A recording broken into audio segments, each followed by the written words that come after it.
Namaste. Greetings to all. Lokmanya Seva Sangha Parle is a renowned social organization from Mumbai's western suburb.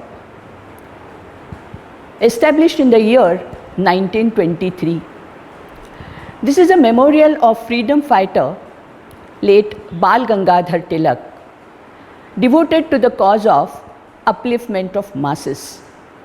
Lokmanya Seva Sangha is rendering its services through its 20 branches from creche to old age home. Indirabai Tinaikar Yuva Manch is a branch of youth utilizing its technical skills in modern technology to organize online programs of various social issues to create awareness during this lockdown period. On the occasion of Doctors' Day, Dr. Rashmi Fadnavis is going to speak on the subject of women's health, hygiene and motherhood to commemorate Mother's Day. Dr. Rashmi is a leading gynecologist from western suburb Vile Parle.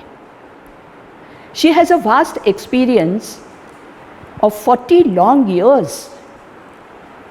In the year 1976, after completing her MBBS from Grant Medical College, she did her post-graduation in gynecology. Initially, she worked as an assistant research officer in ICMR. She has rendered her medical services in western suburbs such as Vasai, Virar, Arnala, Bandra, Khar, Santa Cruz and Vile Parle through various medical institutions. Dr. Rashmi is a good orator. She has conducted various health awareness programs on television and on All India Radio. She is a powerful writer too, having mastery on Marathi language. She has written a book on the subject of gynecology in Marathi called Ankurala Vriksha. The same is also translated in Hindi language and published. Along with the medical subjects, she also writes columns on various current social issues in newspapers, periodicals and magazines very regularly. She is a proud editor of an award-winning Diwali magazine called Jeevan Jyot since last 6 years. Apart from her medical profession, Dr. Rashmi is a dedicated social worker. Presently, she is shouldering a responsibility of Lokmanya Seva Sangha from the post of Honorary Secretary. She is also involved in various other social organizations such as Anti-Dowry Movement, Bharatiya Stree Shakti and many more. On various occasions, Dr. Rashmi has worked as a member of medical rescue team during natural calamity.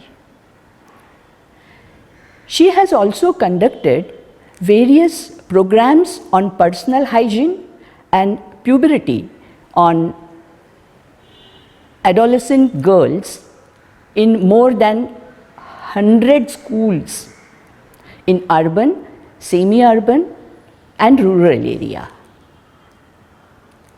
This is under the banner of Ashmi India organization. This project of Ashmi has benefited nearly 8,000 young girl students. Dr. Rashmi is a very nice human being. Let us watch her and listen to her on the occasion of Doctors' Day. Namaste. Good wishes to all on occasion of Doctors' Day. Let us go behind on Mother's Day. What is motherhood? Before that, we should know why we celebrate Mother's Day. When Mother's Day was celebrated, it was on the second Sunday of May. On the occasion that Julia Ward in 1872, she said that we should give honor to all our mothers in the motherhood. But we give credit to Anne Jarvis, who celebrated Mother's Day in the memory of her mother in 1907. But she said, this is not the celebration, this is the honor to motherhood. Now, आपण भारतीय परंपरेत काय बोलतो? आई येतो ग मी, आई येते ग मी. म्हणजे काय? आणि आई आले ग मी, आई आलं ग मी. म्हणजे आपण रोजच आईला वंदन करून जातो आणि रोजच आईला सांगून जातो. त्यामुळे आपल्याला मातृदिनाची तशी जरूर नसते. आणि असंच एक भावना शेष देऊरमल्ले चंद्रपूर यांनी ह्या कवींनी एका छोट्याशा कवितेत सांगितलेली आहे. ती मला तुम्हाला सांगावीशी वाटते, कारण ह्यातच त्या मदरहूडचं किंवा आपण जे म्हणतो की मातृत्व म्हणजे काय हे लपलेलं आहे. वाटतं सुखदुःखाच्या महाकाय लाटा स्वीकारत, सुखदुःखाच्या महाकाय लाटा स्वीकारत समुद्रासारखीच जगत आली आई, समुद्रासारखीच जगत आली आई.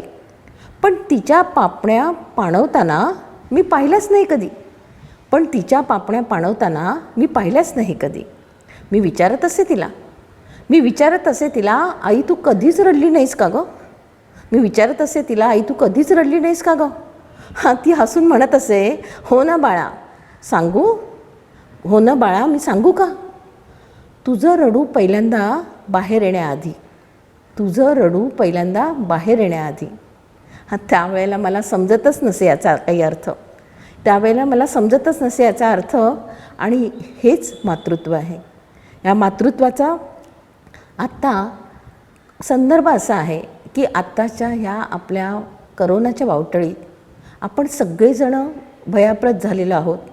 आणि ह्या परिस्थितीत संभ्रमित झालेल्या माझ्या स्त्री रुग्णांना एक दिलासा द्यावा म्हणून आज मला सांगावंसं वाटतंय की आपण कशी काळजी घ्यायची, किती काळजी घ्यायची आणि कशा प्रकारे काळजी घ्यायची.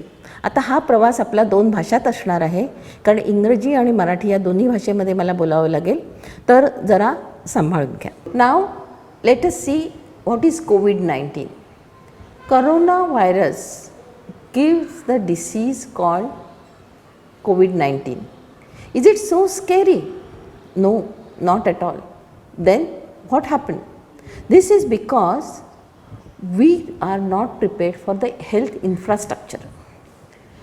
See, we faced swine flu, malaria, chikungunya, dengue and measles also. We successfully overcome everything, we handled carefully. But now what happened to coronavirus? Why we are so scary? Because this epidemic transferred to pandemic and in such a speed, the speed itself is giving us trouble. Then second thing is the etiology. In the etiology there is a variation. Some say bacterial, some say viral. If it is a viral, then it mutates. So we are not yet sure that this virus is how it is behaving. What is the behavior? There are almost everybody is struggling on that. Second thing is the healthcare parameter, healthcare views. That means when we say it's a COVID positive, whether it is mild, whether it is moderate, whether it is severe or whether it is fatal. So we have to categorize this disease into all these parameters. So we were not sure, because asymptomatic mild infection is 80%. Now see, it is growing so fast. Then moderately involved are 14% and severely are the 5%, but fatal is 2%. But we think when it is COVID positive, we are directly going towards the fatal issue. Now why we are worried? The main thing is that we are not deciding, we in spite of all our efforts, the virus is not going, because virus itself is deciding when to go. So you need not have to worry about that. So remember that, see, everyone next to you is your enemy, and the world is changed such a lot that it has to see economically, health wise and everything. So now the priorities are changed to healthy economical living. Now let's see what is motherhood. मराठीत आपण मातृत्व म्हणतो, म्हणजे जेव्हा स्त्री बीज आणि पुबीज एकत्र येऊन ते एक फलित होतं आणि ग्रोथ होते, त्यावेळेला त्याच्यानंतर जे बाळ वाढतं गर्भाशयात, त्याला आपण त्यानंतर त्या बाईचं आपण मातृत्व स्वीकारलं आहे असं समजतो. Actually pregnancy itself is divided, means it's not pregnancy, it is the motherhood, it is the matrutva. It is divided into 3 phases. The 3 phases are nowadays, because it was not aware, we are not aware 25 years back, but now we are preconceptional motherhood, conceptional motherhood and post conceptional, means it may be after the delivery also. We have to respect motherhood. So now let us see each part, each phase in detail. Why in this era we think of preconceptional counseling? The preconceptional counseling itself needs some knowledge of, when we wish to have baby, how we should take care. That is important. What is the main thing is that when you think of preconceptional counseling, we always tell them the age is the main bar. Why age is important? Because if it is the below the 30 years age, all pregnancies are literally soothing. But after 30 years and after 35 years, even though with the IVF also, if after 40 years, it becomes a real problem for the mother and the motherhood plus for the child.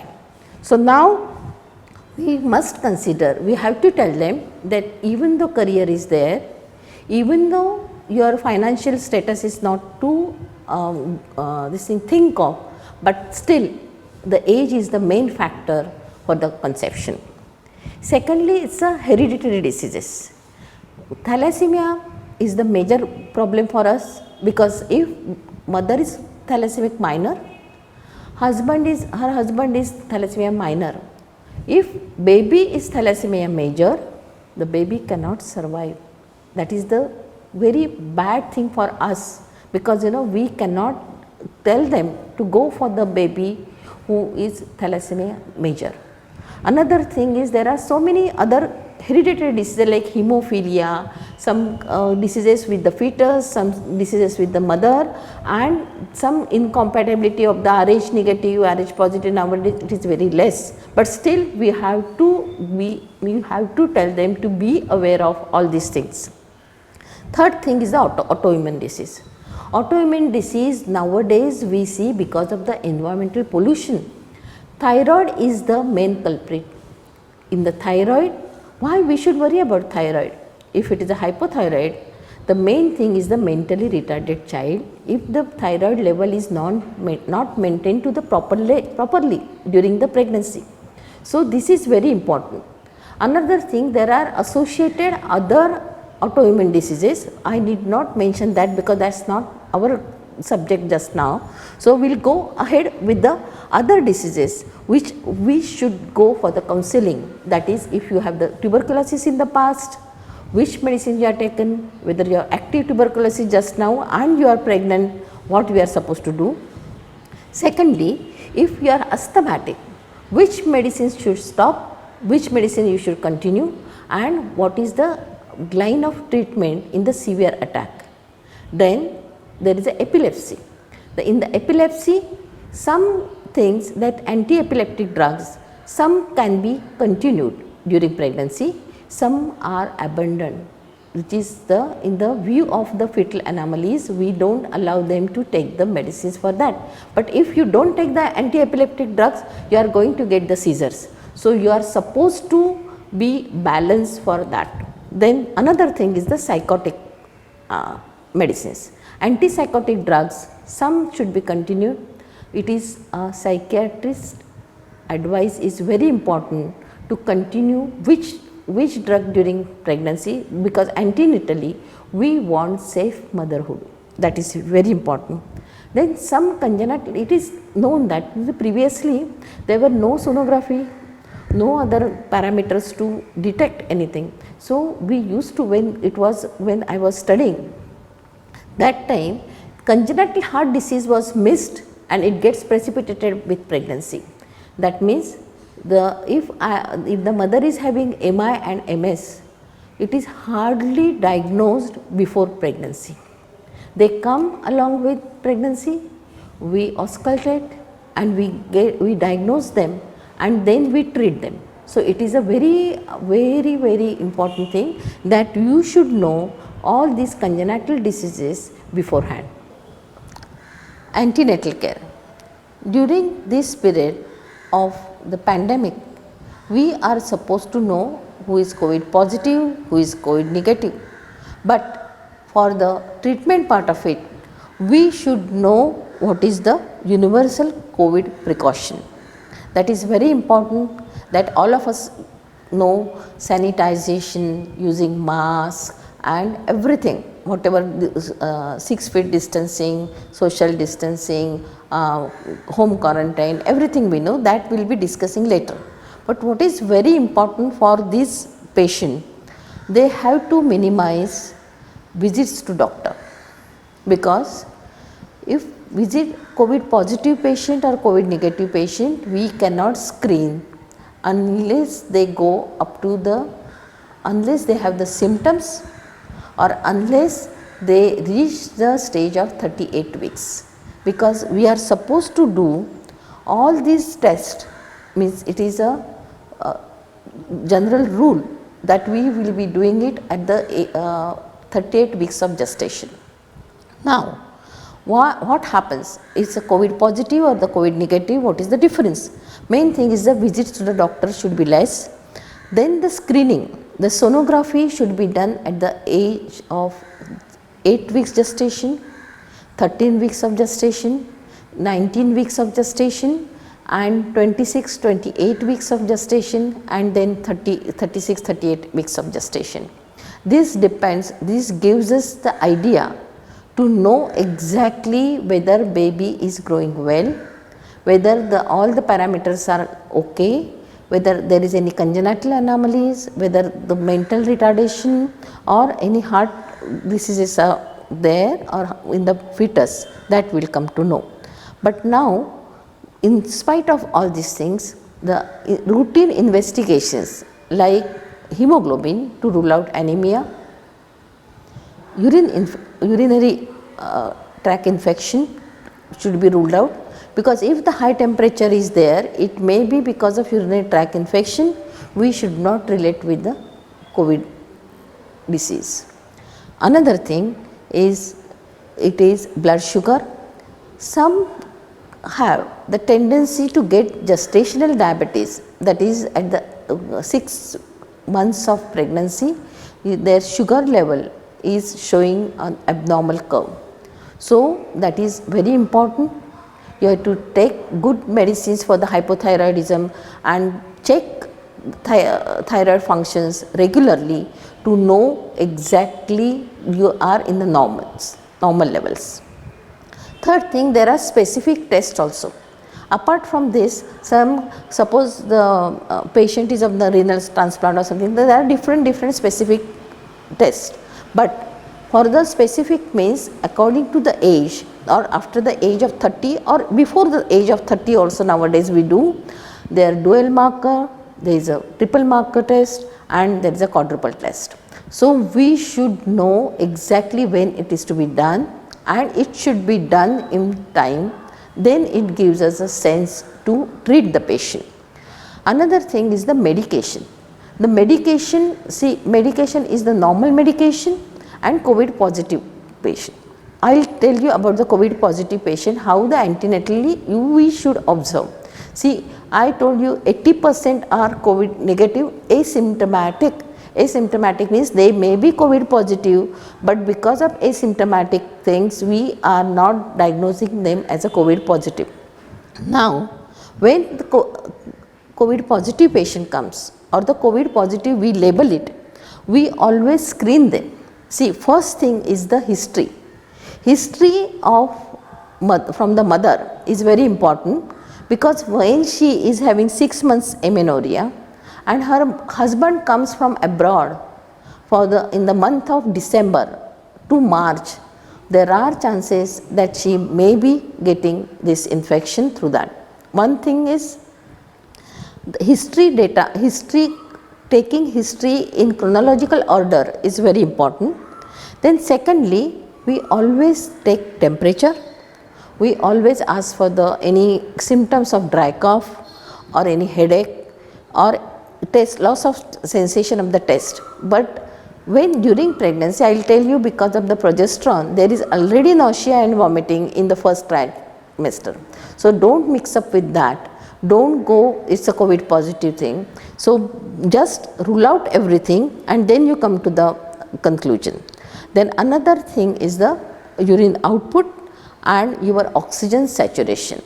Your oxygen saturation is very important. It should not go below 94. Your pulse rate, BP, everything is very important. But thing is that when it's a COVID positive patient, you have to take care of the temperature, you have to take care of the dry cough, you have to take care of the headache and the other things. See, home quarantine or other things, I am coming to that later on, but it is very important to diagnose that. First thing is the diagnose. Then antenatal, when we are thinking of the COVID positive patient, suppose they conceive during this lockdown period, what will happen? The nature is so kind that all babies of the COVID positive mother are COVID negative. But still also it depends upon the severity of the symptoms. Then there is no placental transmission. So even the COVID positive patient, the COVID negative triplets we had seen. So there is no doubt about it. There are no missed abortions, there are no premature labors, and there are amniotic fluid is negative for the test. So, but during labor, what we are supposed to take care is that there are no water bath. That means water deliveries are not allowed for during this period.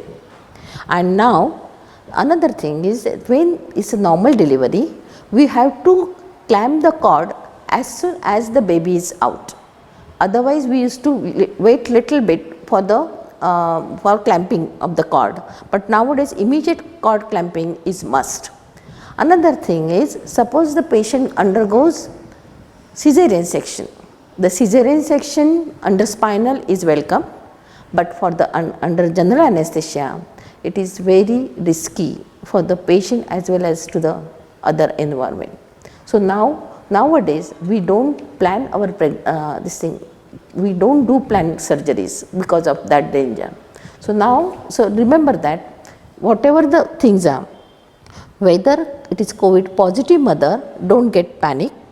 If pulse rate is 100, more than 100, take care.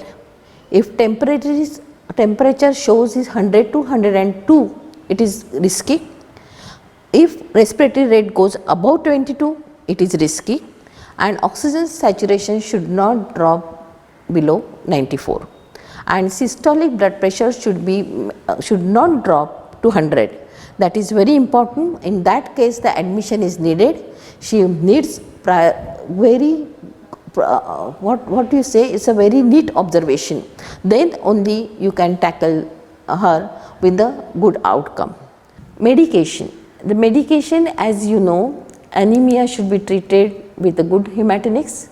Nowadays, because of this pandemic, we add zinc to that and vitamin C to get immunity. Another thing is a good diet, good exercises, and during medication you must know what is important is if you are taking thyroid treatment, if you are taking hypothyroid treatment, or if you are on the gestational diabetes, whatever the medicines you are continuing beforehand, for the asthma also you have to continue the medicine, don't discard.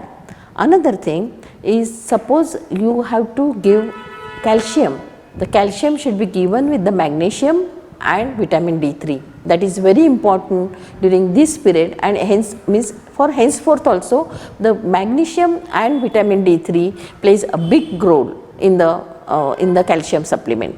Another thing is the immunization. The immunization, we always give tetanus toxoid in the rural areas, you must be knowing, but now TDVAC we give. We give Influvac also, influenza vaccine, or we give sometimes the depends upon that, if any needed vaccine is provide hepatitis, like that we can give, but with the history only you give, otherwise no need to give many vaccines. One thing we remember, that even the COVID gets a vaccine, don't give it to the mother unless it is proved otherwise. Let it try for at least 6 months and then you try, because we cannot guarantee what is the fetal outcome. So don't go for that immediately. Another thing is, I told you about the antenatal care, how to divide these two things. The 80% of them, they are asymptomatic, but we have to think they are COVID positive and treat them accordingly for the when the baby is out. That time we have to take care and we have to see that. Postpartum counseling is important, because whether I should feed the baby, I should not feed the baby, if it's a COVID positive mother, COVID negative mother, main thing you must remember, the breastfeeding is must for all infants. So if it is COVID positive, use N95 mask, express the milk and give it to the baby. And if it is COVID negative patient, use the mask, feed the baby and continue. What happens when the postpartum, if you are feeding the baby, if baby develops some temperature, if baby has diarrhea or anything, the pediatrician knows what to do. So you don't think that you know better, this must be the COVID, this must be the COVID, how the baby can get it. That is not your thing. Main thing is the isolation after delivery. No visitors should be allowed, because what happens, the person who is taking care of the baby and the mother, only that person should take care. No other person should be visiting just to say hello, because it is not a time to greet you. Another thing, wash the temperature correctly. There is no kissing of baby, no massaging for the baby, and regular hand washing, taking care of the breastfeeding. Breastfeeding hygiene is very important. Nowadays we see I told you about the COVID negative and COVID positive about the breastfeeding, but suppose COVID positive patient, baby, when we should do the baby's test for the COVID, that is very important thing, because within 24 to 48 hours we should do it for the COVID positive. And for the COVID positive and baby is asymptomatic, just do it after 48 hours, no need to do immediately. And for the baby we always do rectal swabs. So now don't be in a hurry to get the baby positive, negative, or don't get confused. Another thing, when we give the discharge when the temperature is normal for the COVID positive mother and the swabs test are negative. Then nasopharyngeal swabs are negative for the 2 times. Then main thing during this pandemic, we are worried about the mental health. Right from the beginning of the conception, they are worried that what will happen to my baby. So this is not the, this is anxiety, that anxiety will give you the negative feedback. So remember that, no need to worry. As far as your doctor is saying, doctor is taking care of all these things, don't worry about this. Then there is a obsession that if I go to such, if I am traveling from such and such things, I'll be getting some infection. Then there is a, sometimes the puerperal psychosis can occur, which is very difficult to treat. So that is not the this is subject today, but otherwise you have to take care of the mental health during pregnancy, during labor and after childbirth, that is in the puerperium. So now let us go little about, I will just cover up the nutrition that I told you around the anemia, calcium and micronutrients, and take care of the salt and your sugar. And diet should be high protein, less carbohydrate, less fat, more immunoboosters, that is some immunity boosting food articles are there, food particles are there, so you have to take that. And exercise antenatally is also important, postnatal exercise is also important.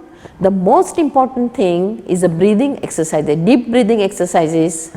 Regular deep breathing exercises will increase your lung capacity, it will maintain your oxygen saturation, that will help for your delivery.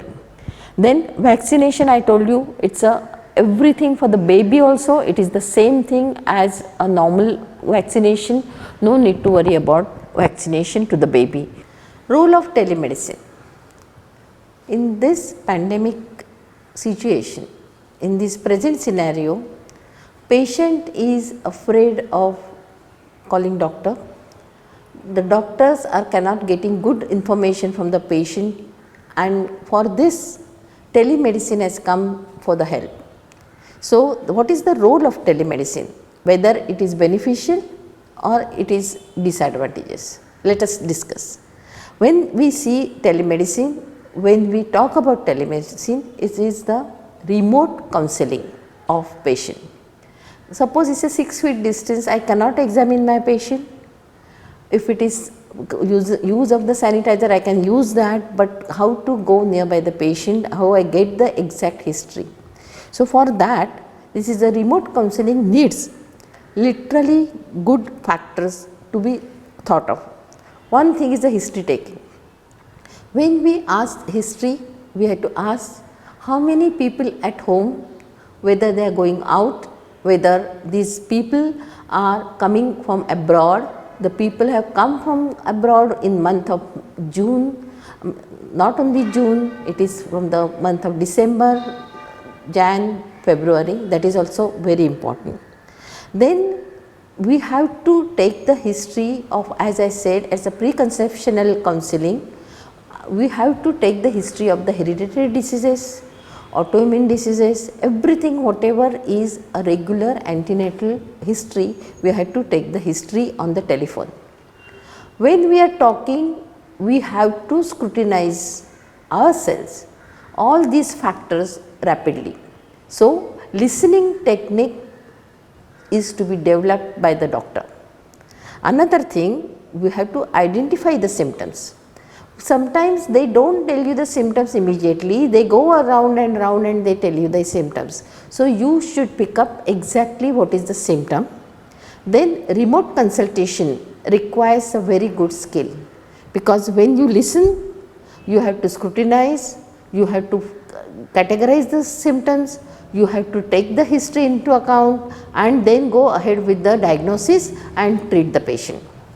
Now, the symptoms may be subjective, symptoms may be repetitive. The patient is going on telling, I am getting vomiting, I am getting nausea, I am not well in the morning, I am getting burping sensation. The symptom is the only thing is the vomiting, but that you have to categorize. Then experiencing the thing, that is, you have to see if she is getting pain, whether it is the pain is because of what. Sometimes what happens, because of this remote counseling, some emergencies can be missed, like ectopic pregnancy, the patient may be saying it's a pain in the abdomen. The pain may not be in the this thing, but this can go in the hazardous situation. So you have to scrutinize that, you have to experience the symptoms as if you are experiencing that, then only you can diagnose the patient. Then there is a sensitivity towards what your patient is calling. So your patient may be old. If the patient is old, you know the characteristic, you know the personality, so you know how the patient will present. But if it is not so, to handle new patient is a very skillful, because unless you take them into account, unless you listen to them carefully, you don't know what is her personality. Another thing is the specific questions you should ask to the patient. Then additional information should be noted. So the diagnosis will be in the two parts. It is a lifestyle counseling, it may be specific counseling. So the diagnosis depends upon these two things, and emergency symptoms should be categorized very differently. So emergency symptoms, non-emergency symptoms, and diagnosis by the medicinal approach. Now for the good listener, you have to develop the chronological categorization of the symptoms. The patient is at the distance. Remember that you are not seeing the patient, whatever he says you have to believe. So you have to have the cross questioning them to get it exact information. Then which medication also, when you prescribe, it should be safe medicine. You cannot go for the trial and error things. Any side effect of the medicines you have to explain them, like taking antibiotics or taking some other medicine like for headache or anything. Then behavioral changes of the patient. Then all trimester should be tackled with the aid of sonography, that is 9 weeks. I told you 9 weeks is a hard development for the this thing, whether the implantation is going correctly or baby is alive or baby is there is a missed abortion. 12 weeks or the 13 weeks is for the mental retardation with the nuchal thickness. Then 20 weeks or the 19, 20 weeks is for the anomaly scan, that is top to bottom whether there is any congenital anomaly, so we can rule out.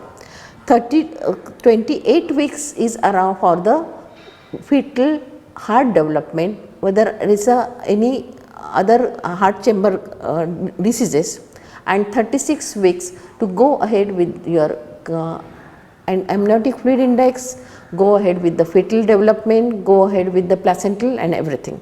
So now this is very important to know the treatment according to the all trimester. You have to scrutinize, you have to tell them correctly, then educate them.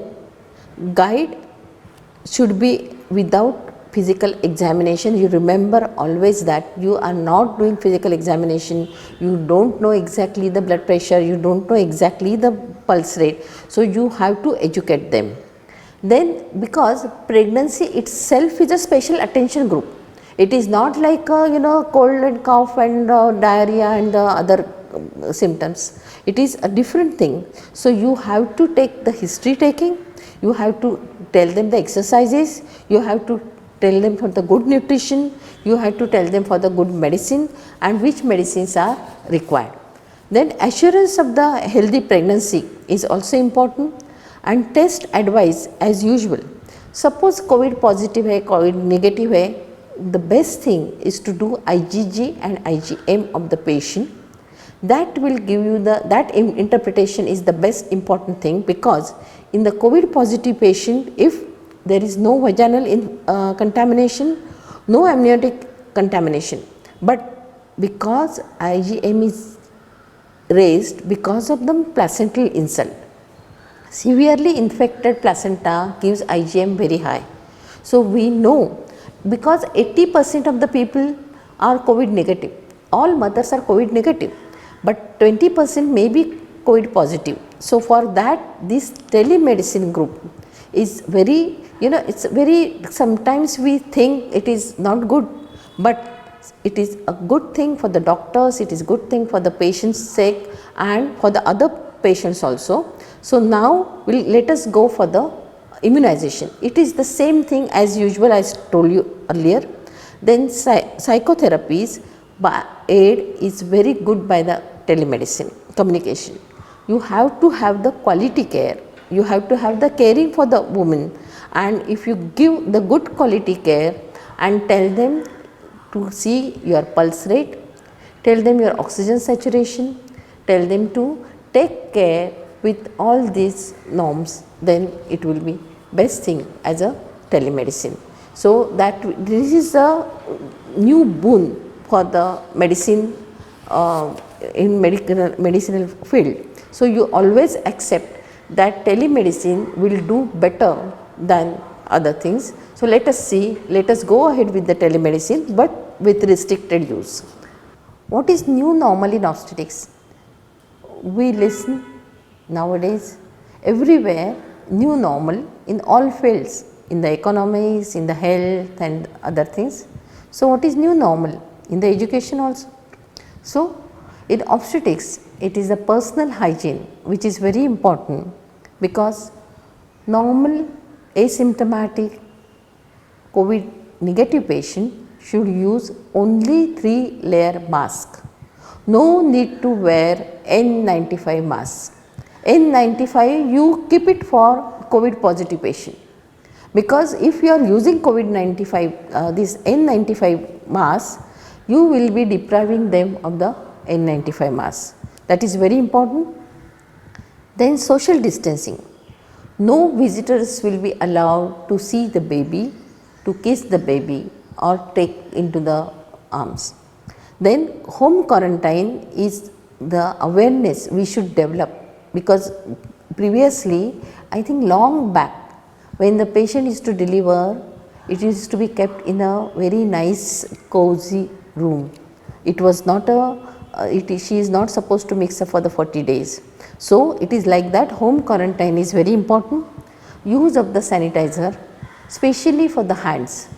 The breast hygiene is different, so you remember that. Okay. Then social distancing, but care of newborn should be taken care by mother only, to change nappies, change the for the feeding and everything. Breastfeeding will give you a good bond for the mother and the infant, and awareness of the baby's condition should be told to the mother. The breastfeeding, while doing the breastfeeding, she knows baby is normal or baby is behaving something different. Immunization I told you as usual, and medication for the mother at least for the 3 months is the same. Okay. So now you know what is what. So this one new normal means you have to take care of the baby and the mother in a home quarantine things, and then you can get a good outcome. WHO, that is World Health Organization, has already given a good guidelines for us. During that they say 3S and 3Ds. What is 3S? 3S means use of the sanitizer, use of the social distancing. The social distancing should be 6 feet, that should be observed. That is very important. And sanitizer use, you have to wash your hands frequently with soap water or alcohol base. Now third S is for the stay free. Stay free means stay inside the house also as a home quarantine after delivery, I told you. So this is very important, and stay with all these things. And 3D are very important for healthcare parameters.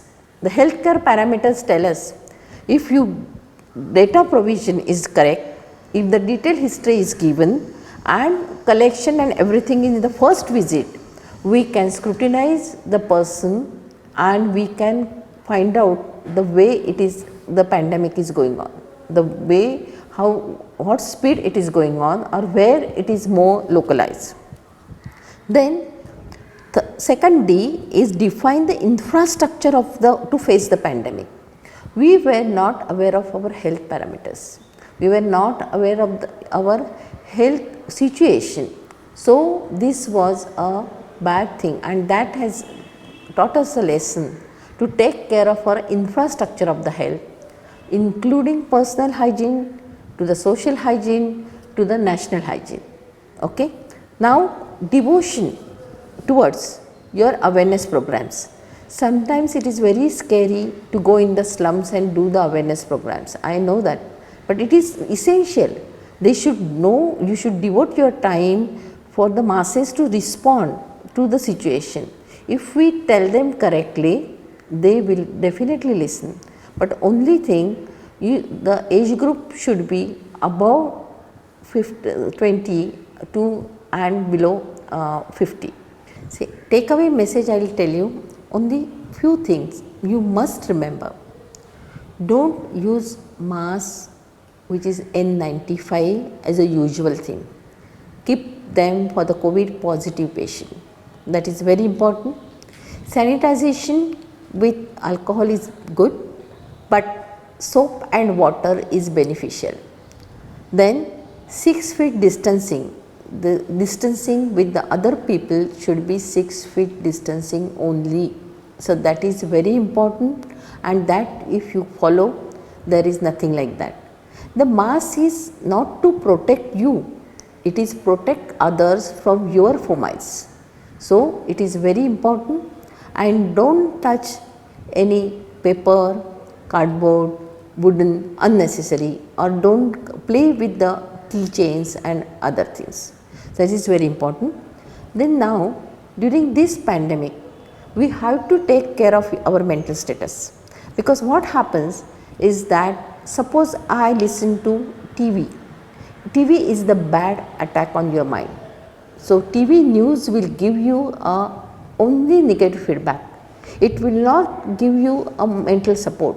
So remember that. So try to avoid TV exposure. Second thing is immunization schedule should be followed as usual. Don't hesitate to just postpone it because of the lockdown. Just you can give the doctor's certificate, or you can ask police also that immunization is must, and that's why we are going out to taking out the baby out. That is very important. The healthy food and that is very important, because what happens, everybody is coming up with the immunity boosters, everybody is coming up with the other things. What you prepare at home is very important. You prepare, say, our all Indian recipes are very good. We give all these foodstuffs at home like rice, dal and chapati with good vegetables and with spices. The spices are having this cloves, then cinnamon, that is dalchini, haldi, everything is having some medicinal value. So you do it accordingly. Don't go along with the WhatsApp videos and everything. So you are not supposed to follow everything, but take care of your health in your stipulated time and stipulated economical status. Then this is a quantity. The quantity you should not use because you are at home, you are sitting. So if you use an abnormal quantity, you are going to put on weight. So you remember that even though you are hungry, you take care with the other things. There are so many other things how to take care of that. So you do that. Liquids intake around 3 liters. It's very important. Whatever may be, it may be hot water, it may be soup, it may be juice or whatever things are, but you have to take good liquid at home. Then minimal exercise is must, because walking, you do brain gym, you do chair yoga, you do yoga, yogasana and other minimum good exercises to keep your muscles in tone. The main thing of all exercises and the good diet is to keep you well oxygenated. Your oxygen level for the normal saturation is 96 onwards. It should be above 96 all the time. Remember that, which is very important. And another, the most important thing is your economical status. You have to see that you have to remain healthy, but you have to see your economy also. The financial part is also very important. Don't get tense up with that. And this healthy economical living is very important. So stay home, stay free, and enjoy your life, but with the restriction. That is very important. So you remember that. Two things I want to add to that. If you have the pets, take care from the cats, because the cats is they are vulnerable species for this COVID-19 disease. And another thing is that when you are talking with some other people, always say positive things. Don't go for the negative barriers, because if you go for the negative, you go on thinking and you go on doing the same thing. And try to help others in the mainly senior citizens and the small kids. So take safe, stay safe and stay happily. That is my message.